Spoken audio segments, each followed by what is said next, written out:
Bonjour Sarah. Bonjour. Alors, sois la bienvenue dans notre balado Inspiration au féminin qui met en valeur des parcours de mères inspirantes dans leur capacité à trouver des stratégies pour jongler avec les différentes sphères de leur vie. Alors, tu es maman de 3 enfants, Oui. de 9, 12 et 15 ans, en couple avec leur papa. Oui. Dans quelle énergie est-ce que tu arrives aujourd'hui? Une belle énergie, malgré le fait que depuis hier, nous avons un nouveau chat. Et la nuit fut parsemée de ronronnements et de déplacements de chats. Mais non, je suis énergisée quand même avec cette nouveauté-là. Puis j'étais vraiment contente de venir ici aujourd'hui. Ça me fait vraiment plaisir de te recevoir. Est-ce que c'est le premier animal? On avait eu ici, à Sherbrooke, quand on était étudiant et quand j'ai eu ma première fille, on l'a gardé un premier chien. Et éventuellement, on l'a donné à un fermier parce qu'on avait décidé de passer de la campagne de Sherbrooke au centre-ville de Québec et notre chien de 115 livres n'avait pas pu suivre. Ah. Là, c'est un nouveau bébé dans la famille. C'est nouveau, oui. Espacem, c'est une ressource des services pour les mères monoparentales. Qu'est-ce qui t'a donné envie de participer à notre balado aujourd'hui? Bien, d'abord, moi, je trouve ça extraordinaire, tous les organismes qui soutiennent les femmes, les mères. Donc, déjà, j'étais vraiment très heureuse d'être invitée. Et en plus, dans ma vie personnelle, moi, j'ai une grande sœur qui est veuve et monoparentale. Donc, c'est sûr que ça me touchait encore plus la cause, finalement. Oui, et dans la monoparentalité, il y a différentes façons de devenir monoparentale. Ouais. Le veuvage en est une, mais peut-être pas la plus facile. Non, tout à fait.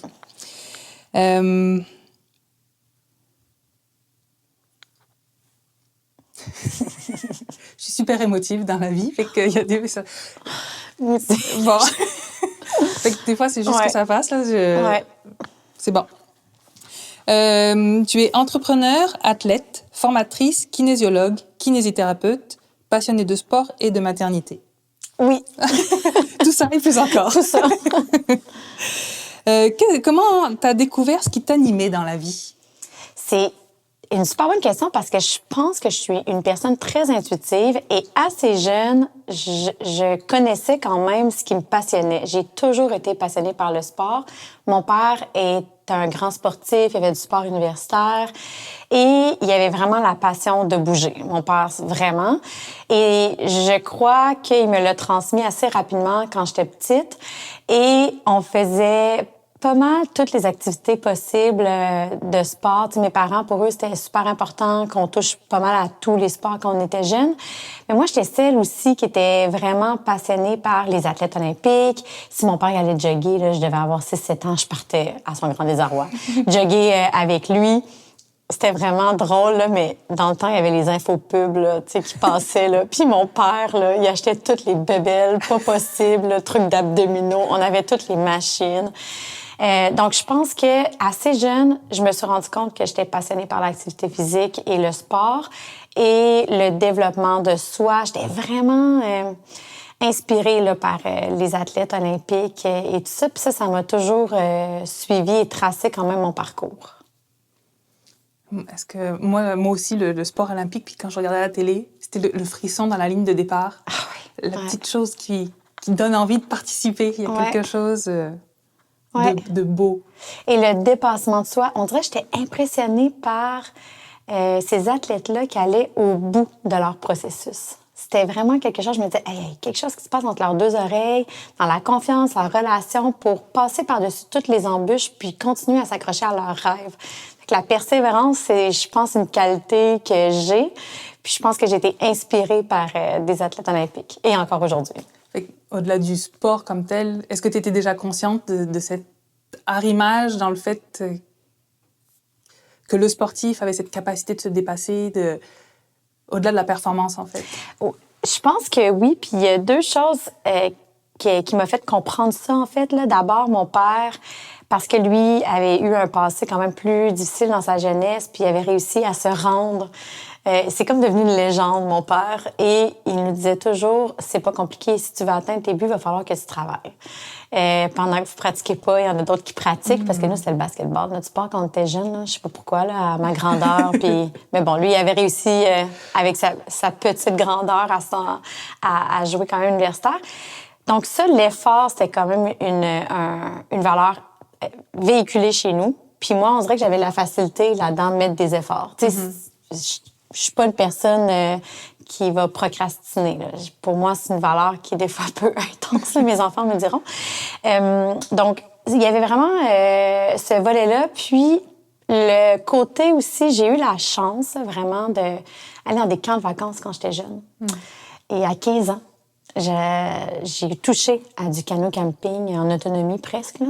Semi-autonomie, 39 jours, pas se laver, avec une carte, pas de montre, tu sais. Puis, et ça, j'ai touché à quelque chose dans le dépassement de soi et la persévérance, la connexion à la nature et tout ça. J'ai eu vraiment la chance là, de toucher à ces expériences-là qui ont quand même parsemé mon parcours d'entrepreneur. Fait que c'est l'expérimentation dès ta jeunesse, en fait, qui t'a construite. Oui. Puis, justement, tu nous inspires à Espace M parce que tu as cette capacité à jongler entre plusieurs domaines qui requièrent tous un grand investissement personnel. Oui. Le fait d'être maman, entrepreneur, athlète, individuellement, c'est toutes des carrières à part entière. Puis toi, tu jumelles tout ça. Est-ce que tu penses qu'une mère peut jongler avec tout ce qui l'anime en parallèle ou est-ce qu'elle doit faire des choix puis c'est progressif avec l'évolution des enfants, avec le développement, Est-ce que tu penses qu'une mère peut jongler avec tout ce qu'elle aime en parallèle? En fait, c'est drôle parce que j'ai déjà donné des ateliers sur ce sujet-là. Puis j'en parle même à mon ado aussi. Je parle souvent d'avoir plusieurs paniers dans sa vie. Je trouve ça super important. Puis je pense que la mère doit avoir aussi des paniers de ce qui la passionne, la nourrit, dans ses loisirs.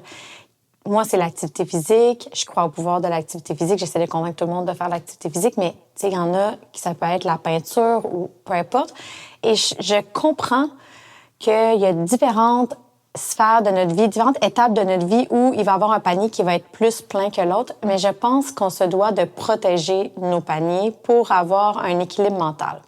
Et je pense, j'ai réfléchi beaucoup à ça aussi dernièrement. Je pense quand même que dans notre société, il y a beaucoup de performance qui est demandée et je pense qu'on peut être laissé tenter par viser un perfectionnisme dans toutes les sphères. Et je pense que c'est là que le bas blesse, en fait. C'est sûr que si on veut être performé dans chacune des sphères, que le ménage soit toujours parfait, que les fêtes d'enfants, ça soit le bon gâteau avec l'arche de ballon, qu'au niveau de l'entraînement, ça soit idéal avec le nombre de sorties, puis qu'au niveau de la vie de couple, ça, j'y crois pas du tout. Je suis vraiment pas une personne qui croit au perfectionnisme ou qui vise. Moi, je suis rigoureuse, je vise l'excellence, mais le perfectionnisme, je trouve que c'est une énergie qui est mise pour pas grand-chose là, à la fin, puis qui devient beaucoup dans le regard de l'autre, finalement. Oui. Donc, oui, mais je veux pas le dire comme si en mode performance, mais plus en mode se protéger comme individu. Tu sais, on a le droit là, d'avoir un espace de femme à part entière ou qu'est-ce qui m'habite, moi. Puis je trouve que c'est toujours la première chose qui saute quand on devient mère. Puis là, des fois, on en veut aussi, là, des fois, au conjoint, parce qu'on dirait que lui, il garde un petit peu plus. Mais je pense qu'il y a quelque chose à apprendre là-dedans. Je pense que la réponse se passe dans le milieu de tout ça. Donc, je dirais oui, sans mettre une pression. Je pense qu'il faut enlever tout ce qui est essayer d'atteindre la performance dans chacun des paniers au même moment. Puis je pense qu'il faut se laisser des chances. Donc, tu sais, on parlait d'ultra-trail. Ben moi, là, quand mes enfants étaient jeunes, j'avais toujours besoin de m'entraîner. C'est sûr que je m'organisais. J'ai quand même été bonne pour m'installer un écosystème autour de moi. Là. On déménageait à côté d'une boutique de course qu'on connaissait le propriétaire parce qu'on savait qu'il y avait son club de course. Ça permettait d'aller courir. Avec mes clientes, on se faisait des clubs de course aussi.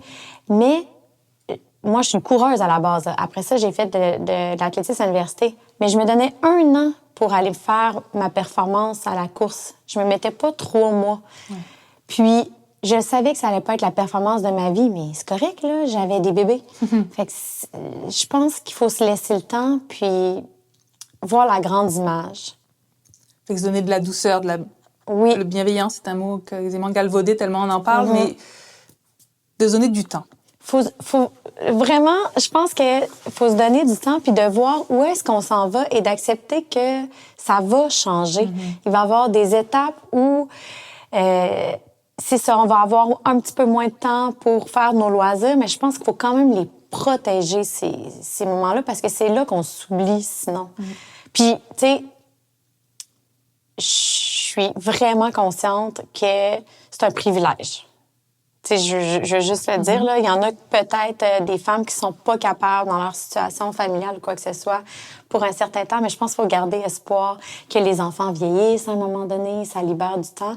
Mais, tu sais, je considère, là, justement, si vous êtes un espace de mère monoparentale, là, fait que, tu sais, je suis vraiment consciente que j'ai un privilège, des fois, de pouvoir courir quand mon chum reste avec les enfants, mettons. Ben, c'est là où, comme Espacem est un lieu, un milieu de vie, mais aussi un milieu qui permet de sensibiliser ou d'exposer les mères monoparentales à un ensemble de loisirs, d'essais, erreurs, parce que toi, tu as la chance de pouvoir savoir ce qui t'anime depuis ton enfance quasiment.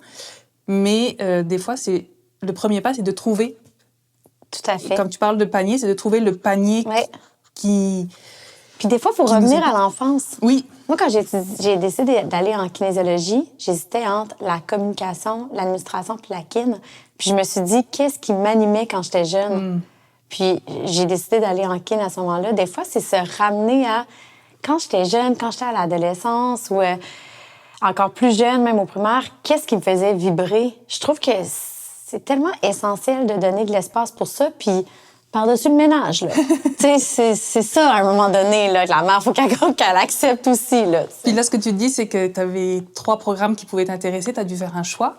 Oui. Mais ça n'exclut pas les autres, parce que finalement, dans ton parcours professionnel, tu fais tout quand même. Ouais. C'est juste de choisir de faire le premier pas. Ouais. Puis après, c'est comme un fil qui va se dérouler. Ouais. Puis des fois, il faut se laisser surprendre aussi par ce qui va arriver. Moi, je crois beaucoup à rester ouverte aux opportunités. Puis, je pense que quand on est aligné, on est plus sensible à qu'est-ce qui peut se présenter à nous. Je pense que ça revient beaucoup à se regarder et se connaître comme individu. Oui. Se connaître, je pense que c'est la base. Oui.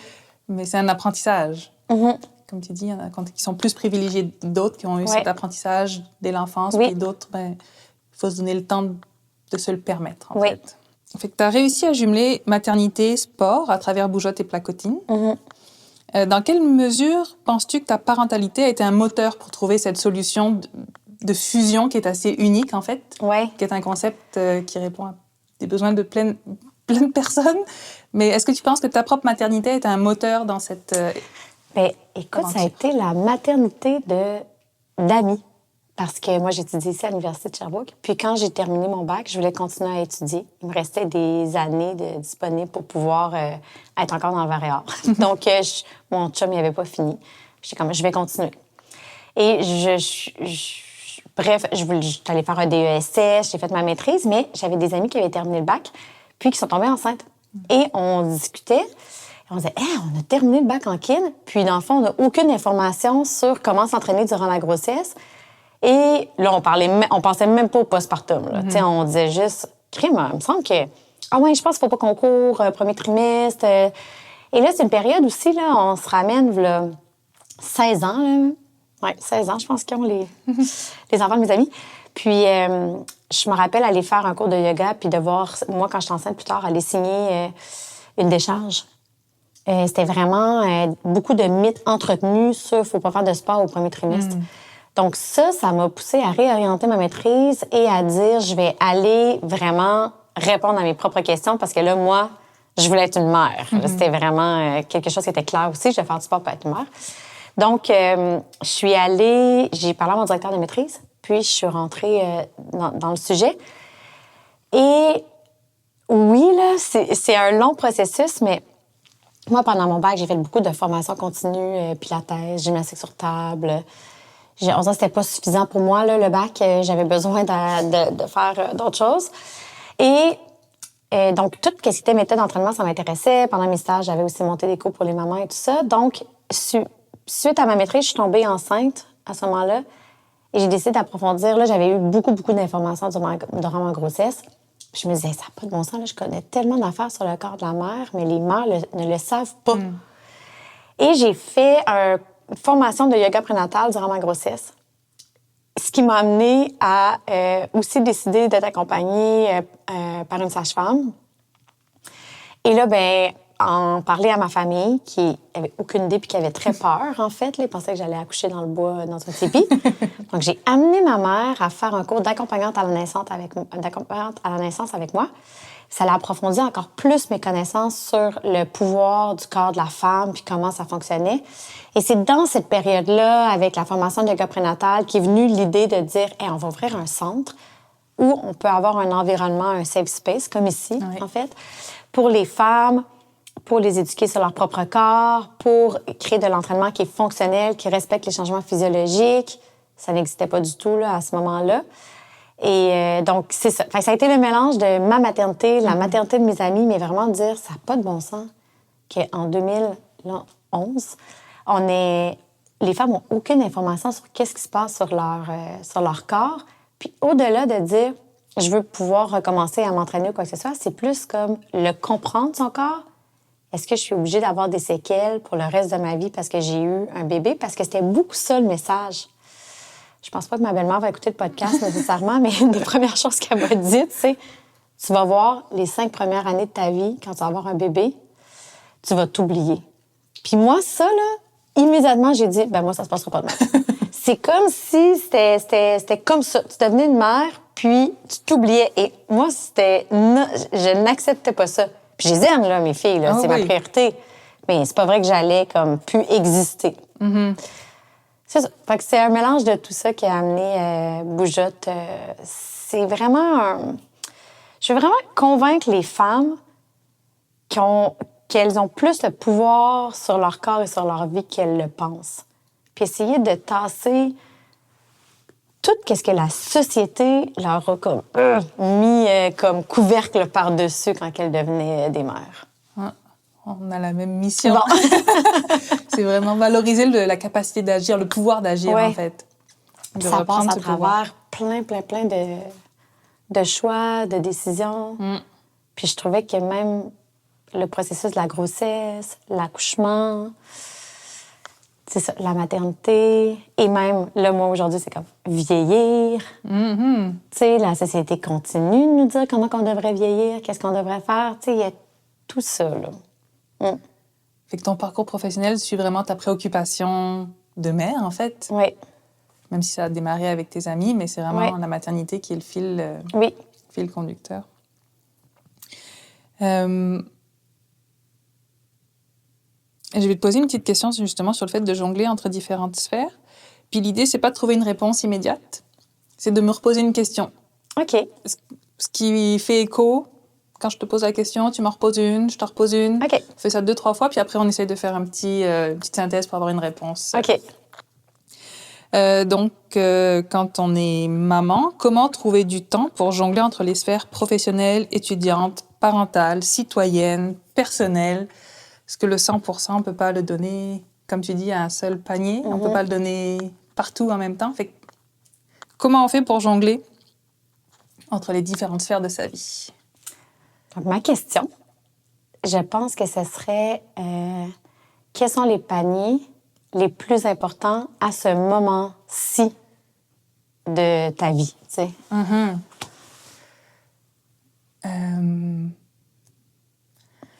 Ma question serait alors, comment déterminer ces paniers sans culpabilité? Oui, c'est une très bonne question. Et là, je reposerai la question, est-ce que l'opinion de tous est si importante? Ouais. De tous et des enfants. Moi, je suis maman aussi. Mm-hmm. Et la culpabilité du choix personnel, je viens de frapper le micro, versus les besoins des enfants. Ben, les besoins des enfants sont toujours prioritaires, mais ce que je crois qu'ils attendent de moi versus ce que j'ai besoin pour moi, c'est là la culpabilité souvent. Puis moi, j'aurais une autre question par rapport à ça, c'est est-ce que c'est une question de perception? Quelles seraient les attentes des enfants ou c'est une perception par rapport à ce que d'autres mères offrent à leurs enfants? Tout ça et plus encore. Oui. Ouais. C'est de là ma question, l'opinion dans cette ère de médias sociaux, l'opinion de qui, en fait? Oui. Est-ce que l'opinion de tous ou l'opinion de qui est importante en 2026? Il y a beaucoup de regards extérieurs. Il n'y aurait pas un seul modèle de maternité, il n'y a pas une seule façon de faire Instagrammable. Il y a l'amour qu'on donne à ses enfants et l'amour qu'on se donne à soi. Ouais. Puis je vais même renchérir avec une autre question. Est-ce que la femme se sent dans l'obligation de suivre une seule ligne directrice pour ne pas être jugée? Tu sais, est-ce que la femme, est-ce qu'elle sent qu'elle a vraiment le droit de faire son propre chemin?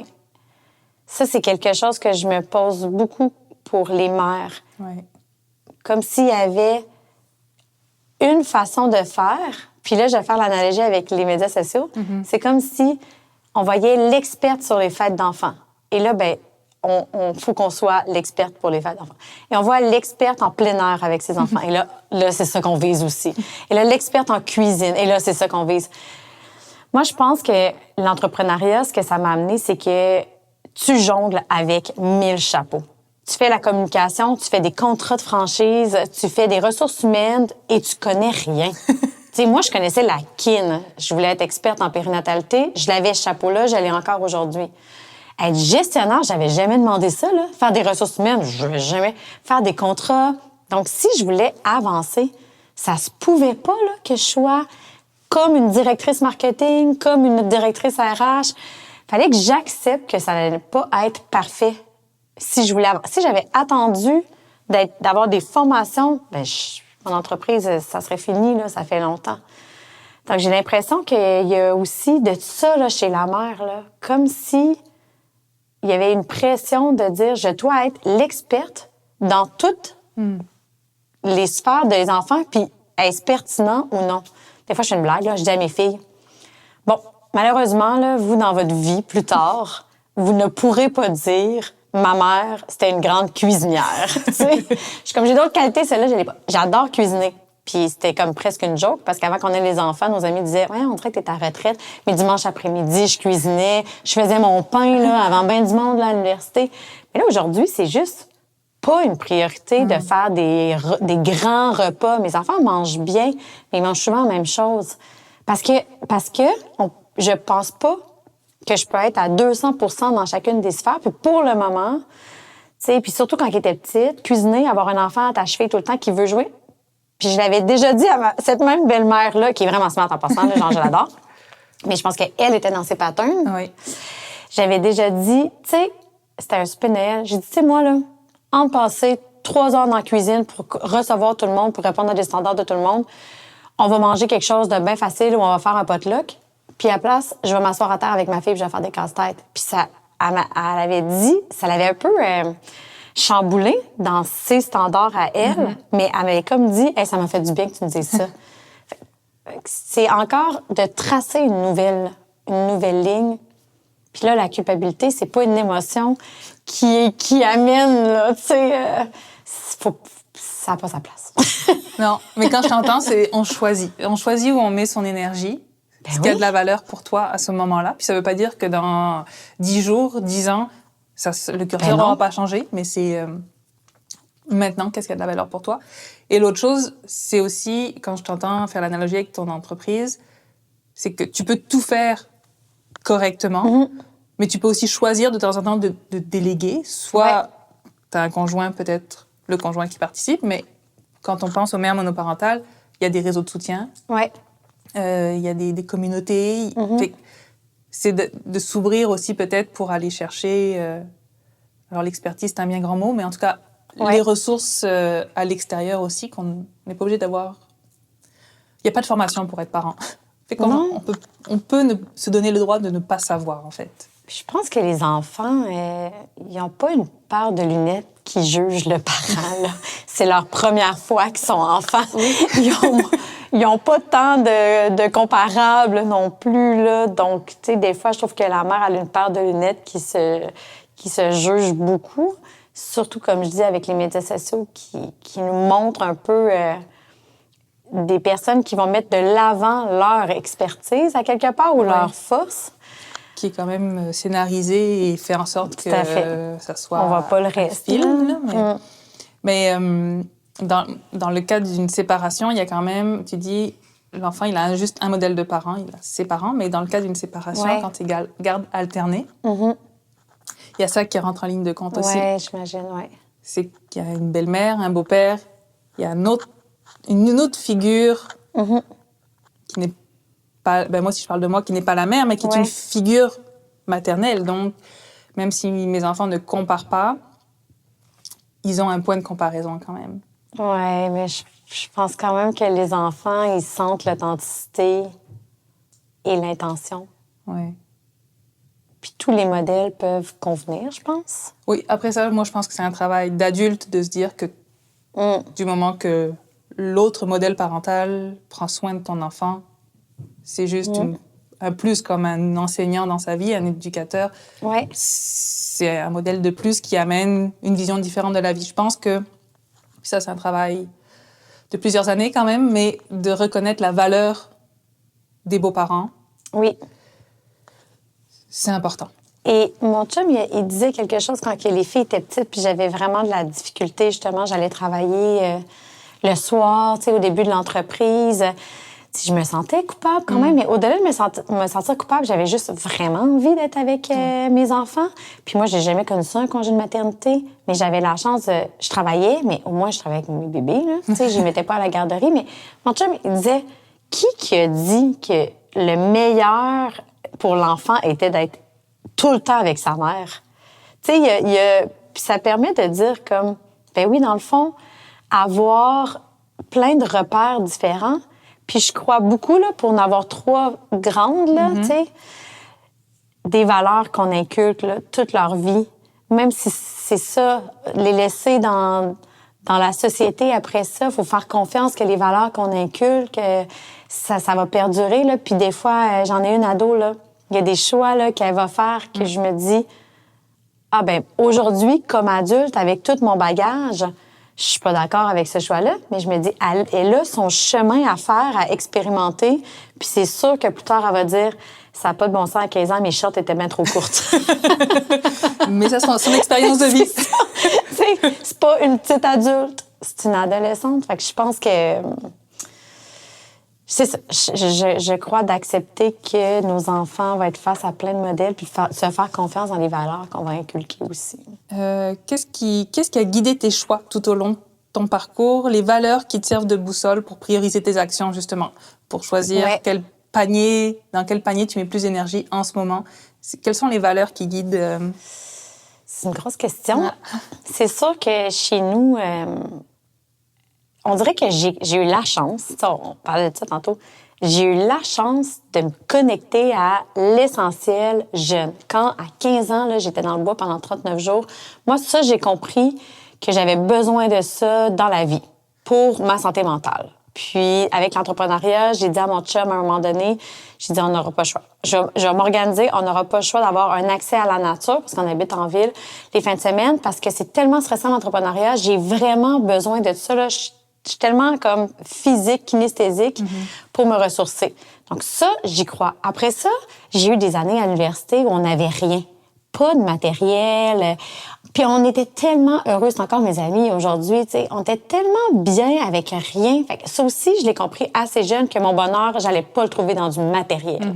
Et ça, c'est une valeur qui va puis le ménage propre, puis non, mais tu sais, le nickel, tout ça. c'est beau, là, je suis capable de trouver ça beau. Mais c'est pas vrai, je mets du temps là-dedans. Puis j'irai pas faire une randonnée avec mes enfants. Après ça, l'accès à la nature, le respect de la nature, les choses simples, tout l'environnement, ça aussi, ça a un lien. Donc, mes enfants, je veux pas tout leur donner ce qu'ils veulent. Je leur apprends, c'est sûr que l'effort et la persévérance sont des valeurs. Je leur apprends qu'on peut pas tout avoir. Avant Noël, on fait le ménage dans nos jouets puis on va les redonner. On magasine dans des friperies. Tu sais, nous, on a une voiture, on a comme une auto quand même.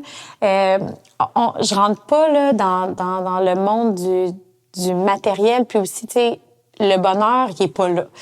Donc, les moments en famille, en nature, ça a vraiment fait partie de mes valeurs. Puis, il y a beaucoup de monde, des fois, qui me dit, mes amis, comment tu fais tes enfants, les amener faire des randonnées? Puis, je leur donne pas le choix parce que je suis tellement convaincue que le bonheur est là que même si c'est facile de dire « Oh, ça ne tente pas, tu sais », on était créatifs. Faut dire aussi que j'ai un chum prof d'éduc primaire, là, fait qu'il est comme très créatif avec les enfants. Mais tu sais, trouver des moyens et les laisser chialer, puis leur donner la chance de découvrir c'est quoi la persévérance, remonter, quand tu es dans un creux, s'animer par elle-même. Tu sais, je suis quand même intense, là. Des fois, on rit, là, parce que mon chum, mes enfants, c'est comme « Maman, on peut-tu partir en vacances? » Puis c'est pas un camp d'entraînement. Tu sais, moi, c'est une randonnée une journée sur deux, on a un objectif, on fait le Mont-Albert. Mais c'est que je le sais qu'elles vont tellement être fières d'elles. Puis quand on fait les randonnées, puis je chiale, là, je fais pas la cheerleader à côté. Je suis comme, je le sais comment tu te sens. T'es vraiment dans un creux. Moi aussi, quand je fais des ultra-trails, des fois, j'en m'appelle cave, tu sais. Mais je suis comme un pas avant l'autre. Qu'est-ce qu'on peut faire pour se mettre de bonne humeur? Ça, c'est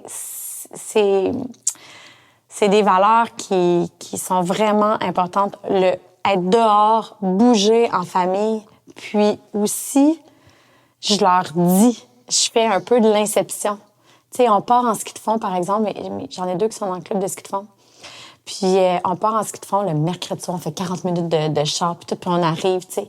Puis là, c'est tout blanc. Puis là, je leur dis, hey, la chance qu'on a, tu sais, de venir faire cet entraînement-là.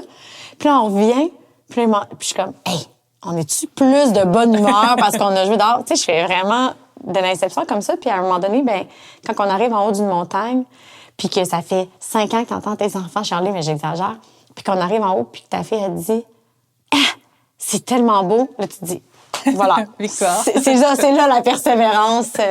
Faut pas s'attendre à ce que les enfants, ils aiment tout instantanément.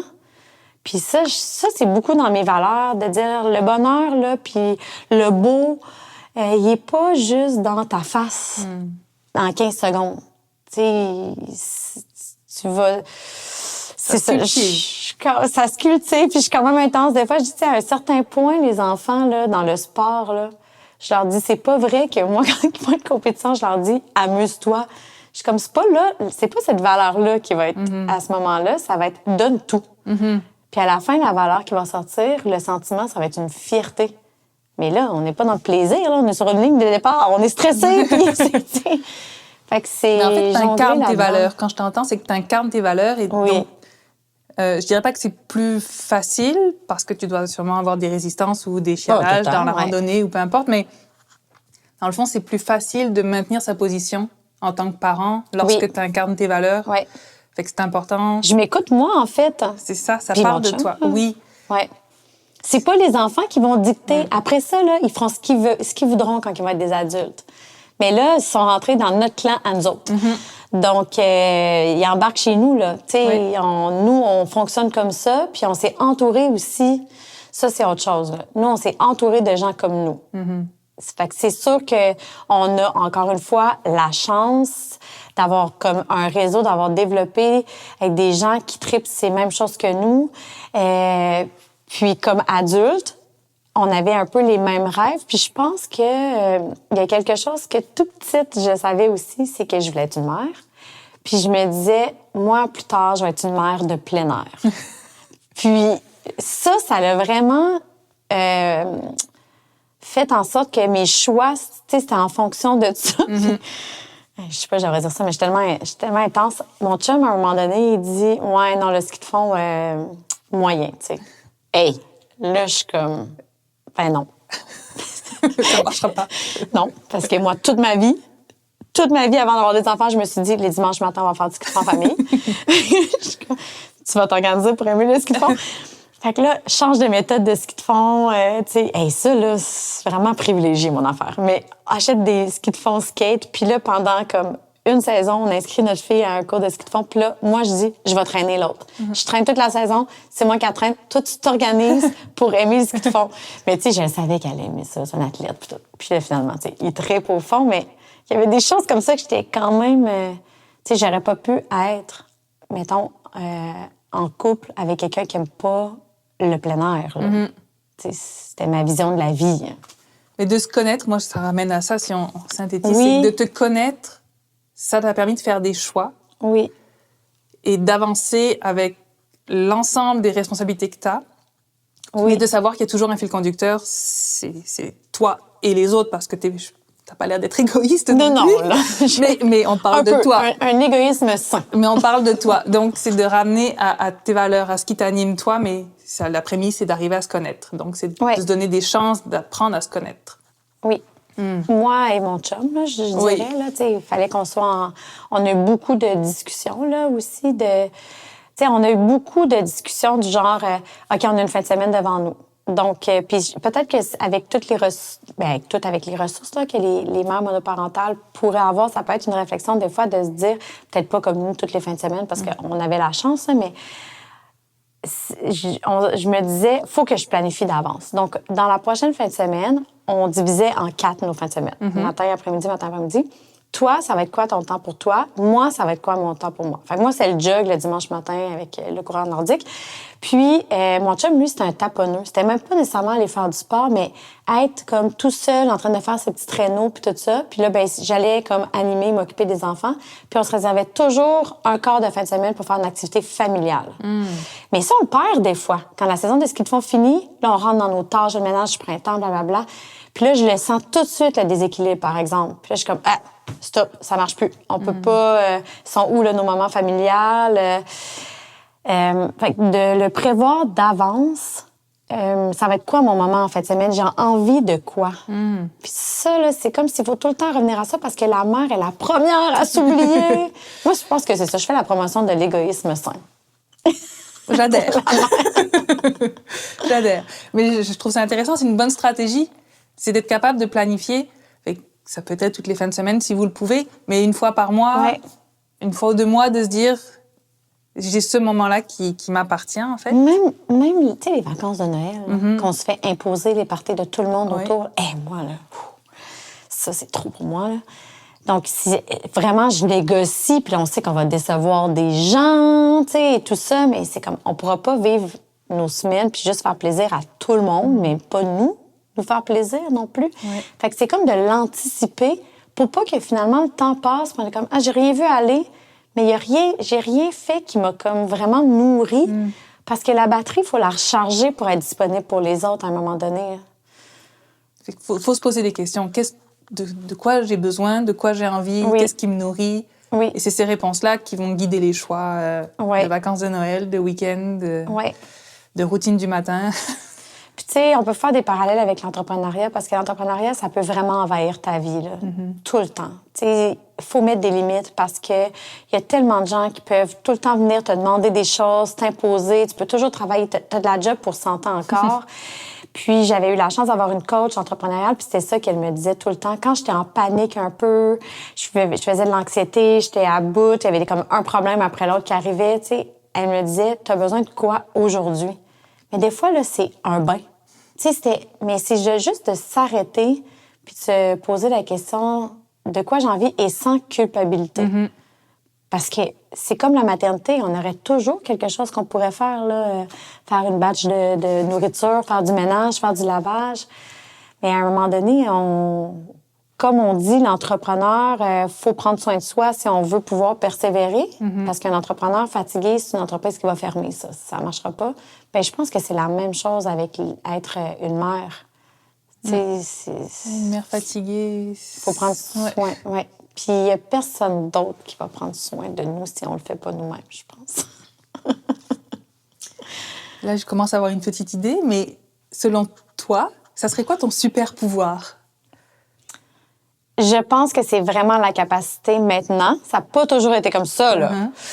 J'ai 42 ans, là. J'en ai fait du travail sur moi. Mais je pense que maintenant, j'assume de mettre des limites. Et j'étais vraiment une people pleaser à la base. Et j'accepte de plus en plus à décevoir. Ouais. Pour respecter ma propre limite. Parce que j'ai une vie à vivre. Puis aussi, c'est d'accepter que quand je mets une limite, c'est pas que je suis méchante, là. C'est juste que je suis pas d'accord avec l'autre personne. L'autre personne veut quelque chose de moi, mais moi, je suis pas prête à lui donner. Je protège mon énergie. Fait que je pense que mon super pouvoir, c'est d'être capable de dire non, maintenant. Est-ce que tu aurais un exemple précis où c'est arrivé? Ça arrive toujours. Parce que j'ai comme des employés, des franchisés, j'ai des demandes à l'infini. Puis avant, chaque fois que je disais non, j'avais une culpabilité, là. Mais des noms, là, ça peut être... mais même comme mère, là, tu sais, mes enfants, ils ont des demandes à l'infini aussi. Mais je vais être capable de tenir mon bout. Je sais pas si j'ai un exemple vraiment précis. Je sais pas, on dirait que c'est comme quotidien. Tu sais, que ça soit, je veux un nouveau vêtement avec un... Puis je négocie beaucoup, là. J'en ai une de 15 ans, là. Elle veut tout le temps des nouveaux vêtements, mais tu sais, des fois, on va négocier jusqu'à on paye 50-50. Tu sais, ou... ben là, elle se rend compte que là, finalement, elle commence à revendre ses vêtements pour se faire de l'argent pour en acheter d'autres, parce que pour moi, c'est important qu'elle comprenne la valeur de l'argent. Puis... on peut-tu aller... on va aller au cinéma, je peux-tu avoir des bonbons, mettons, quand l'autre en a à côté, ou la cousine va avoir telle affaire. Tu sais, ben vraiment, là, un exemple concret, on va dans une station de ski, encore, il faut le privilégier. Puis moi, déjà, je trouve que ça coûte vraiment cher, aller en ski alpin. Je trouve ça trop cher pour ce que c'est. Puis là, ben, tu sais, les filles ont, mettons, des amis ou des cousines qui vont aller au restaurant, peu importe, pour manger. Mais moi, c'est comme, non, c'est sûr qu'on se fait un lunch, on est capable de se faire un lunch, on se fait un lunch. Tu sais, c'est niaiseux, mais c'est juste être capable de dire non. Mais je suis plus capable avec mes enfants de dire non qu'à d'autres monde, là. Mais qui voient aussi pourquoi je dis non, puis qui voient que déjà, le cadeau, c'est d'être en ski aujourd'hui. Là. Fait qu'on peut-tu comme être content avec ça, même si tout le monde autour de votre entourage fait pas ça? Puis sinon, au travail... c'est des demandes ce qui est difficile des fois, c'est que pour une demande, pour la personne, ça va vraiment être sa vérité. Elle va être convaincue que ce qu'elle demande, c'est ça qu'elle doit avoir. Mais moi, ça va avoir un trop grand impact par rapport à la vision de où on s'en va. Et c'est de devoir dire non sans une justification à l'infini. C'est comme ça. Ça, c'est notre vision, ça, c'est nos valeurs. On s'en va là. Je peux pas faire d'exception. Même si je respecte ce que tu sens, puis j'ai de la compassion. Fait que c'est sans être vraiment précis comme exemple, c'est des situations, mettons, qui peuvent survenir. Moi, j'ai des ados aussi, puis des fois, ils sentent, il y a un non, le non est ferme, puis ils dérogent pas. Puis des fois, ils sentent qu'il y a un non avec une ouverture vers l'argumentation possible. Je laisse la place à l'argumentation parce qu'il y aura peut-être un compromis à trouver. Exact, ouais. Mais ça d'être capable de dire le non ferme versus on peut en discuter. Comme tu me le proposes, je suis pas d'accord, mais il y a place à ouverture. Mais je pense que c'est super bon parce que ça pratique la communication aussi puis de la négociation calme. Puis de la confiance aussi. Je pense que la confiance de l'autre qui voit que tu mets ta limite. Confiance que quand tu dis un oui, c'est un oui franc. C'est un oui, comme tu nous as dit oui aujourd'hui. En sachant ça, je suis encore plus pleine de reconnaissance. Ça donne de la valeur au oui, en fait. Oui, je pense qu'en effet. Est-ce que tu peux nous parler d'une cause, association dans laquelle tu t'impliques ou tu as déjà un horaire très chargé? Ben, en fait, j'ai pas une cause précisément, mais c'est sûr que moi, dans ma mission, tu sais, mon objectif, c'était aussi de rendre accessible l'information aux femmes là, par rapport à leur corps. Fait que c'est comme si via mon entreprise, ça m'a permis, tu sais, d'aller former gratuitement des médecins, des infirmières, donner des conférences. J'ai, mettons, été relectrice dans le guide Mieux vivre, écrire des blogs pour eux aussi. Tu sais, j'étais plus dans, je vais donner de mon expertise gratuitement pour faire évoluer la science puis de rendre accessible aux mères. Fait que ça a été, tu sais, c'est ça, des ouvrages au niveau des kinésiologues, tu sais. C'est pas directement des causes, mais par exemple, à l'université de Sherbrooke, le nouveau bac en kin, ben, tu sais, je vais donner un petit peu de mon temps parce que je voulais vraiment les convaincre qu'on parle de la santé de la femme. Donc, c'est plus un genre de cause que j'essaie de mettre un petit peu partout pour dire, hey, oubliez pas la santé des mères, oubliez pas la santé des femmes. Puis, tu sais, sinon, on participe, mettons, Enfants Soleil, on fait des levées de fonds une fois de temps en temps. Tu sais, que ce soit donner des dons pour, tu sais, des encans silencieux ou des choses comme ça. Mais j'ai pas une cause précise là, à laquelle je donne mon temps. Ma cause, c'est ça, de parler de la santé des mères, de la santé des femmes, puis de m'impliquer dans ma communauté. Ouais, moi, je t'aurais pas diminué comme tu viens de le faire. Ta cause, ta mission, elle est autour de la maternité, exactement, de la femme, et que tu le fasses de façon bénévole, de ton temps, de ton expertise, ou rémunérée, dans le fond. J'essaie de monter les standards. J'essaie de pas donner le choix aux professionnels de la santé de se mettre à jour. C'est un investissement. C'est un investissement qu'on peut valoriser. On parlait que c'est important quand vous, par exemple, vous sépariez votre week-end en 4 quarts, puis pour identifier. Est-ce que t'as dans la journée un petit moment juste pour toi, parce que des fois, bon, on se dit, bon, aller faire du ski, ou c'est des choses qui peuvent prendre du temps, mais est-ce que t'as des petits moments pour toi dont tu veux parler, témoigner? Des fois, c'est juste prendre son café dans le silence. Ouais. Tu parlais du bain. Ben, c'est ça que je trouve qu'aujourd'hui, là, puis tu vas pouvoir témoigner, tu sais, le fait d'avoir des enfants plus vieux. Il y en a plus de ces moments-là. Donc, espoir à toutes celles qui ont des petits-enfants, qui ont toujours un enfant dans les bras à côté, là. Puis en même temps, je suis vraiment nostalgique parce que moi, ça me dérangeait pas. Tu sais, je vivais avec mes bébés en porte-bébé, là, parce que justement, j'avais pas de congé maternité. Puis j'étais tellement heureuse, là, tu sais, de juste travailler avec mon bébé. Fait que je suis quand même nostalgique de ces moments-là. Mais pour moi, mes moments, c'est souvent le sport. Tu sais, je vais courir toutes les fins de semaine, les samedis matins. Ça peut être justement quelque chose qui, pour certaines, pourrait amener de la culpabilité, mais j'essaie de pas trop y penser. Mais, tu sais, le samedi matin, moi, c'est sûr que j'ai besoin de commencer ma journée en faisant du sport. Puis j'en ai manqué, là, des déjeuners de crêpes, là. Mais c'est ça. Tu sais, je suis là. Je suis là pour mes enfants très souvent, là. Mais là, celui-là, je suis pas là. Puis c'est correct. Ouais. Tu sais, fait que c'est mon chum. Il se lève plus tard, puis il fait des crêpes, puis c'est correct. Lui, il a pas besoin de le faire le matin. Puis moi, je reviens, puis tout le monde est vraiment content que j'ai fait mon sport, là, ça, en passant. Je suis pas en train d'étalonner pour leur dire, on s'en va-tu faire une activité? Donc, vraiment, le sport, c'est mes moments. Puis j'y prenais. Tu sais, c'est... L'autre chose qui est spéciale aussi, c'est que j'ai toujours eu besoin de ces moments-là. Je pense que je suis un peu hypersensible à la stimulation extérieure. Donc, j'ai toujours eu besoin, quand je suis dans une foule, des choses comme ça, d'après ça, me retirer. Tu sais, j'ai vraiment besoin de ces moments-là calmes là, pour mon énergie. Et avec mes premières clientes, on est devenues des amies. Puis assez rapidement, je disais, on va se faire des chalets de filles, des fins de semaine. Puis c'était pas tout le monde qui était habitué de ça. Mais moi, j'ai inculqué ça dans ma gang de filles. Puis souvent, on partait juste les filles. Puis on traînait le bébé. C'est le bébé qui était allaité encore. Il y avait toujours un bébé avec nous autres. On était comme 4-5 filles. Et on faisait des voyages comme ça. Puis une fois que ça allait vraiment pas avec dans l'entreprise, là, j'avais eu une situation avec une employée. Vraiment, je broyais du noir. Puis je le savais que je broyais du noir. Puis moi, j'ai un de mes meilleurs amis que j'ai connu ici à Sherbrooke qui est déménagé en Suisse. Puis j'ai dit à mon chum, je m'en vais en Suisse. Encore une fois, gros privilège. Je m'en vais voir Jeff en Suisse une semaine, mais je le sais que ça va me ressourcer parce qu'il me comprend, il me connaît, c'est mon meilleur ami, puis je vais être dans les montagnes pendant une semaine. Puis j'ai dit, après ça, je t'en parle plus, puis je sais. Hey, fait que je suis partie toute seule. Mais le jugement, là, surtout, je dirais, des pères, il en revenait pas. Il me disait, tu laisses ton chum avec 3 enfants? Puis j'étais là, hey, pire que ça, j'ai pas un repas de fête dans le congélateur, j'ai pas fait de lavage, genre, je m'en vais, là.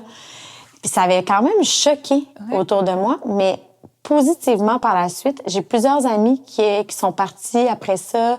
Les gars se sont fait un week-end de gars. Il y en a qui sont partis tout seuls en voyage. Tu sais, on dirait que ça a comme ouvert. Hey, j'ai le droit d'exister tout seul aussi. C'est full des privilèges. Je suis vraiment consciente de tout ça, mais... Mais il y a quand même l'idée de se dire que... On a le droit, là. C'est pas parce que t'es parent que tu mets ta vie entre parenthèses pendant 15, 16, 18 ans et que tu recommences à vivre après. Non, non, au contraire, là, à un moment donné, ça prend...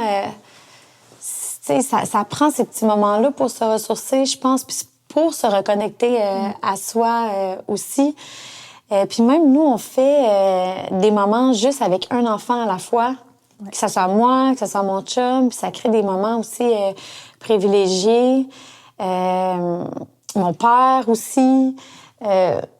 Je trouve ça riche, moi, ces moments-là qu'on prend pour soi, de ne pas s'oublier. Je trouve qu'encore une fois, c'est comme ça qu'on peut être persévérant. Puis qu'on peut s'accrocher à nos rêves et tout ça. C'est pas que c'est tout le temps une courbe montante, là. La vie, c'est des hauts et des bas. Des fois, plus de bas. Mais donc, il faut quand même s'aider, tu sais. Avoir des points d'ancrage pour arriver à se nourrir, pour se dire que... Ben là, le but, c'est pas de subir sa vie non plus, là. Non. Moi, les moments de qualité avec les enfants, maintenant, c'est dans la voiture. Ah ouais? Mais parce qu'ils ont des besoins de transport tous les deux à des moments différents, 15 et 16 ans. Fait que c'est un moment individuel où on est pris ensemble, entre guillemets, fait que ça devient des moments de qualité. On les a transformés comme ça. C'est beau, ça. Ouais. Et ouais. Non, mais c'est beau. Puis en parlant de limites, j'ai une de mes amies qui est super bonne pour mettre des limites. Puis elle a vraiment dérangé au départ. Puis justement, une petite anecdote, tu sais, il y avait quelqu'un qui avait demandé, tu sais, est-ce que tu peux faire aussi un livre parce qu'elle la ramenait ses enfants de l'école. Puis elle avait dit non. Puis ça avait vraiment dérangé, mais elle avait dit, puis elle s'était pas justifiée, mais elle, c'était ça. C'était ces moments de wrap-up de fin de journée. Puis comme ça, il arrivait à la maison, il savait qu'est-ce qu'il s'en allait faire, comment ça s'était passé, c'était quoi les hauts puis les bas. Puis elle a décidé de protéger son cocon, même si ça allait décevoir des gens autour. Ouais. Puis ça, ça revient à la force, là. Moi, j'ai été inspirée là, par des gens autour de moi qui ont mis des limites pour dire hey, moi aussi, je suis capable. Puis c'est pas que je suis une méchante personne, c'est pas qu'elle est méchante, c'est qu'elle a décidé de protéger son cocon familial puis sa relation avec ses enfants, même si ça allait décevoir des gens. Puis je le sais que c'est vraiment un défi pour plusieurs mères parce qu'on s'attend beaucoup à ce qu'elles répondent aux besoins de tout le monde. Pas juste ses enfants, là. Oui. La famille autour, la belle famille, les amis, les affaires, les cousins. Tu sais, c'est ça. Ça revient à l'égoïsme sain. C'est le maître mot du balado, l'égoïsme sain. Moi, je vais repartir avec ça aujourd'hui. On arrive vers la fin. Fait que dans ta réalité du moment, est-ce que tu veux nous partager quelque chose pour laquelle tu as de la gratitude actuellement? J'ai vraiment de la gratitude, je pense, pour mon réseau proche avec qui on est capable d'avoir des discussions. Tu sais, rendu, ça fait... Là, je suis rendue, comme j'ai, à 42 ans. Là, fait que, j'ai beaucoup... que ce soit ma famille proche, que ce soit des amis, tu sais, des relations qui sont avancées. Puis on est capable de s'accepter dans nos différences sans jugement. Puis d'avoir des discussions... comme vraiment profonde, même si on est en désaccord, mais d'être capable de se le partager puis de s'aimer pareil. Je pense que c'est de ça que je suis vraiment reconnaissante. C'est comme si on a le droit là, d'exister dans notre unicité, même si on fait pas les mêmes choix que les autres. Puis je pense que c'est parce que aussi j'ai 42 ans, tu sais, je pense qu'à un moment donné, il faut laisser le temps à la vie là, de placer des pions, puis que, tu sais, à un moment donné, les choses se placent, là, aussi. Avec des actions, quand même, là. T'as pas été passive jusqu'à tes 42 ans, mais... Non, je suis bien intense, là. Puis, bien active. Ouais. Mais effectivement, les choses se placent. Puis il y a une certaine forme de sagesse qui vient avec la maturité, je suppose. Puis d'avoir un réseau qui sont aussi ouverts à ça, à accepter qu'on est différent, qu'on fait pas les mêmes choix, puis qu'on se comprend... puis qu'on n'est pas dans l'ego, là, tu sais, ou dans le « je le prends personnel parce que la personne, elle a dit non ». Ça c'est le fun, de pouvoir avoir des des gens qui te demandent quelque chose, mais qui te permet de dire non, puis que tu le sais que tu n'auras pas à te sentir coupable. Tu sais, moi, j'apprécie vraiment quand ça commence la phrase avec « c'est vraiment correct si tu n'acceptes pas ». Mais je te demande quelque chose. Je trouve que ça démontre vraiment un lien de confiance, que notre relation elle va être plus grande qu'un seul événement. Tu sais. Fait que ça, je suis quand même reconnaissante de ça. Et est-ce qu'il y a quelque chose que tu voudrais ajuster ou un projet que tu veux mettre de l'avant? Tu sais, je pars de loin là, d'être un people pleaser, donc je travaille vraiment fort pour tasser ça, parce que des fois, je trouve que ça ralentit mes ambitions. Donc, je dirais que c'est plus large, mais j'avance vers, des fois, prendre moins de temps à me convaincre moi-même que j'ai le droit d'aller dans une direction puis d'y aller. Fait que je travaille sur mes délais. Même chose pour l'entrepreneuriat, là, c'est vraiment un sprint de croissance personnelle. Il faut apprendre à se connaître assez vite. Et c'est un peu la même chose. Des fois, on va vouloir poser des actions qui, on sait que c'est ça qu'on veut, puis vers ça, mais on sait que ça va déranger un petit peu autour. Fait que c'est aussi de ce délai-là d'accepter qu'il va peut-être avoir un malaise, une incompréhension, une insatisfaction, mais ça va être ça pareil, tu sais. Donc, puis c'est pas dans la méchanceté. Fait que c'est ça, être un projet, là, c'est plus comme encore plus accepter puis tasser la culpabilité. Parce que là, je parle là, de la grande théorie, là, mais je suis humaine, là, puis j'ai envie de la culpabilité, moi aussi, là, tu sais. Ben, tu peux nous en parler. Là, nous, on focus sur ce qui est inspirant parce que que de l'extérieur, tu as une certaine réussite. Ouais, c'est ça. On voit juste le beau, là, bien entendu. Voilà. Mais effectivement, il y a nécessairement des filles. Tu as parlé de haut et de bas, avec des creux qui sont des fois très longs. Ouais. Puis le parcours d'entrepreneur est semé d'embûches, le parcours maternel est semé d'embûches. Et en même temps, tu as quand même dit, c'est un accélérateur de développement personnel. Oui. Fait que c'est en faisant des choses, même inconfortables, que tu grandis et que tu arrives à une forme de sérénité qui n'est pas idéale, qui n'est pas permanente, mais qui se construit, en fait. Oui. Je pense que mon objectif, à un moment donné, c'était de me dire, quand je vis une situation puis je sens vraiment un moton, je veux plus qu'il y ait ces motons-là. C'est ça, quand je parle de croissance personnelle, j'ai dû travailler sur moi parce que je me dis, crime là, ça fait plusieurs choses que je vois, là, que je vis, que ça soit avec un employé ou peu importe, tu sais, pas la même employé, mais puis je suis comme, je ressens la même émotion, là, je veux le défaire, ce nœud-là, pour plus être capable de vivre avec ça, parce que j'ai vraiment compris que la vie, c'est une question de perception, hein. Quand on comprend ça, là, qu'on a notre paire de lunettes qui est remplie de toute notre expérience personnelle, puis qu'on ne détient pas la vérité, c'est quand même libérateur, ça. Parce que ça nous donne le droit de changer de paire de lunettes. Puis ça, c'est ce que je m'efforce à faire. J'en ai encore plein d'embûches. En fait, souvent, je dis pas qu'on a des hauts et des bas. Je dis la vie, ça va avoir un vent de face. Fait qu'une fois qu'on l'accepte, qu'on a un vent de face, que ça sera pas facile, bien, tu sais, après ça, on en profite quand on a le vent de dos, mais on prend pas pour acquis non plus. Puis c'est pas d'être négative, c'est juste... C'est sûr que si je mets le pied sur l'accélérateur, puis j'ai des objectifs, puis moi, j'ai des buts dans la vie, puis je veux avancer, bien, c'est sûr que je vais sortir de ma zone de confort assez souvent. Puis c'est de vivre avec ces inconforts-là, de savoir qu'ils vont passer, de trouver des outils aussi pour les reconnaître, puis dire, est-ce que il y a raison d'être, là, cet inconfort-là, ou c'est tout moi, là, avec mon histoire à moi, puis ma culpabilité, puis tout ça, qui met ça beaucoup plus gros de ce que c'est réellement. C'est ça, tu sais, donc je crois que ça revient encore une fois à se connaître. Beaucoup de savoir qu'on est biaisé dans nos pensées, des fois. On est tellement sévères, les femmes, envers nous-mêmes, là. C'est incroyable. Il n'y a personne de plus sévère envers nous que nous. Tu sais, on dirait qu'on voudrait toutes se supporter, les femmes, mais individuellement, on se tape sur la tête. C'est un peu tweet. Ouais. Je pense que c'est... je me rappelle même plus c'était quoi la question, mais... On est parti de ce que tu voulais modifier, puis après on a un peu bifurqué, je pense.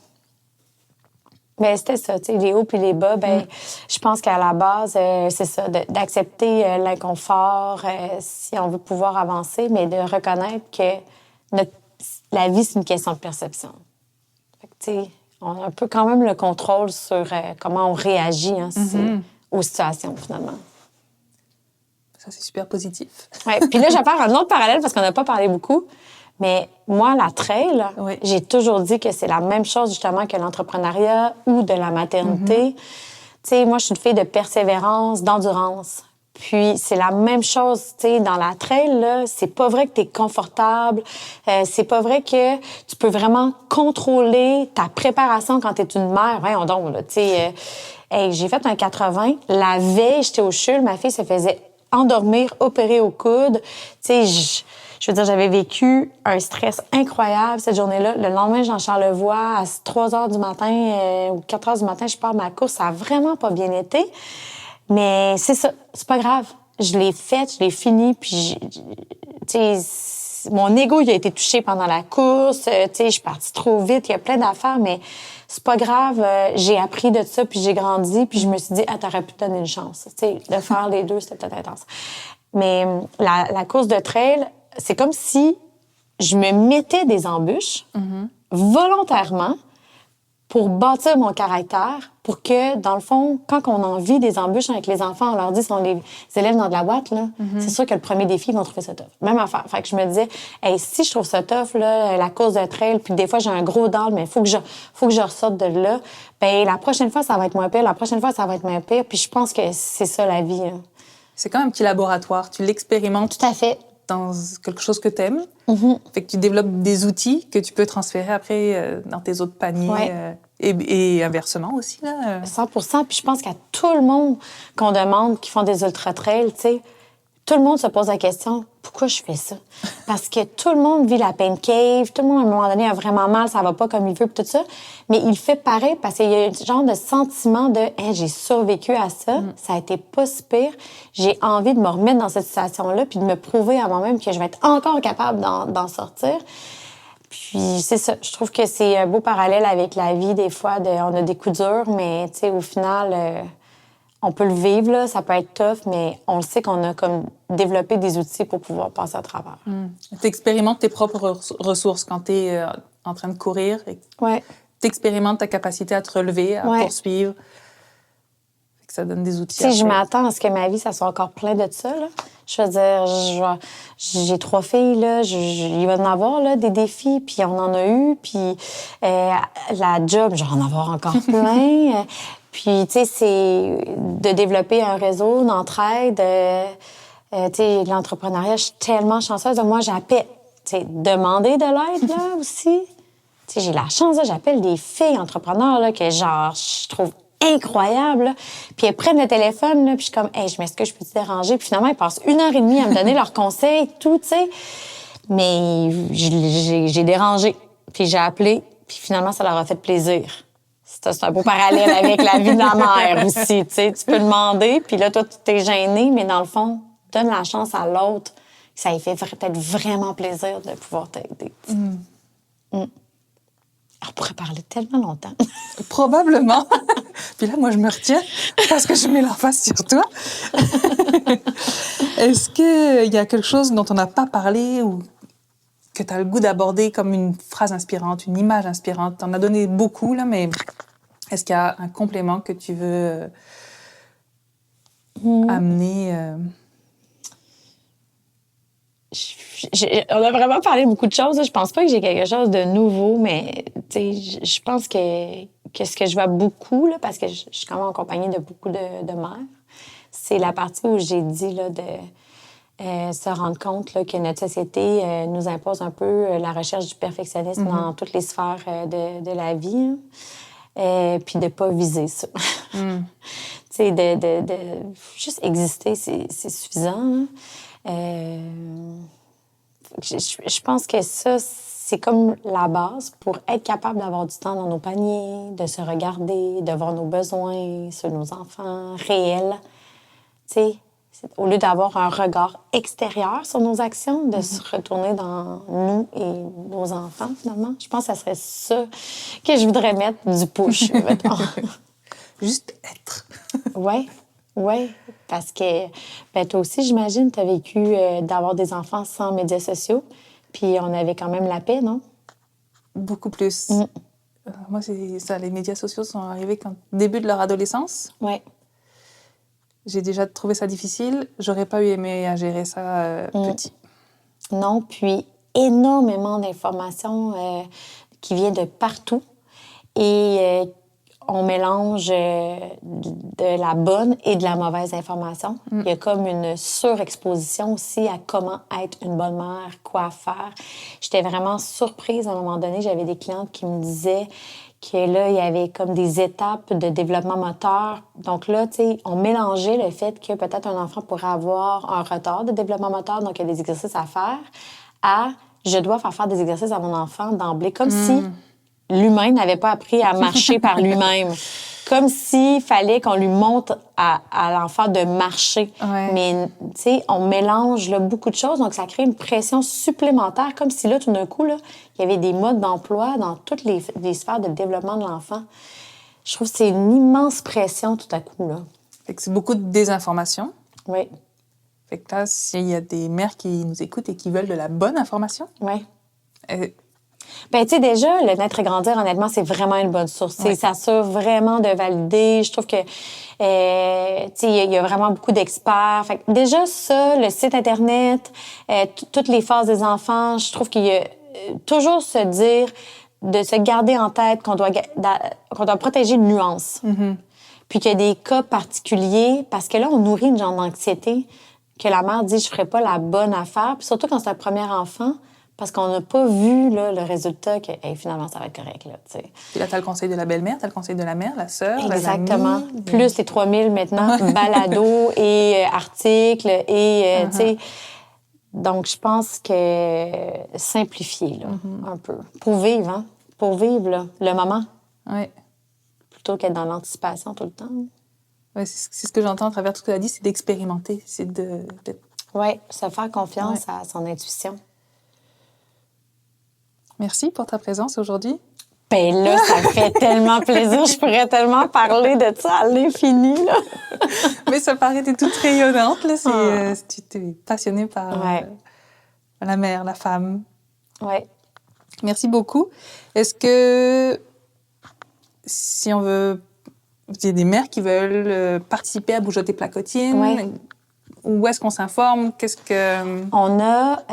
ben, notre compte Instagram est quand même chouette parce que j'essaie de faire de la vulgarisation scientifique aussi. Fait que, tu sais, on a des reels avec l'information, ça, c'est le fun. Fait qu'on a un compte Instagram qui est quand même dynamique, qui est le fun. Mais sinon, notre site Internet, tu sais, c'est là qu'il y a tous les formulaires d'inscription pour toutes les bougeottes. Puis aussi, on peut y trouver tous les groupes Facebook qui sont vraiment, tu sais, de chacune des franchises. Donc, tu sais, des fois, ça peut être intéressant de voir qu'est-ce qui se passe de l'autre côté. Fait que les groupes Facebook, ça permet de voir vraiment, tu sais, la communauté dans chacune des franchises. Fait que c'est surtout là, justement, je suis une fille de ma génération. Mon Instagram personnel, il est plus personnel que d'autres choses. Mais c'est ça, c'est quand même facile de trouver de l'information. Puis on a quand même aussi plusieurs activités gratuites. Donc, des causeries, des fois, c'est des professionnels de la santé qui vont venir, des baby dates, tu sais, juste comme un espace pour que les mamans viennent prendre un café, jaser entre elles, des clubs de marche gratuits, clubs de course. Fait que ça peut être intéressant aussi pour juste comme venir essayer l'expérience plutôt que s'inscrire à une session de cours. On mettra les informations dans la description. Merci beaucoup. Merci à toi.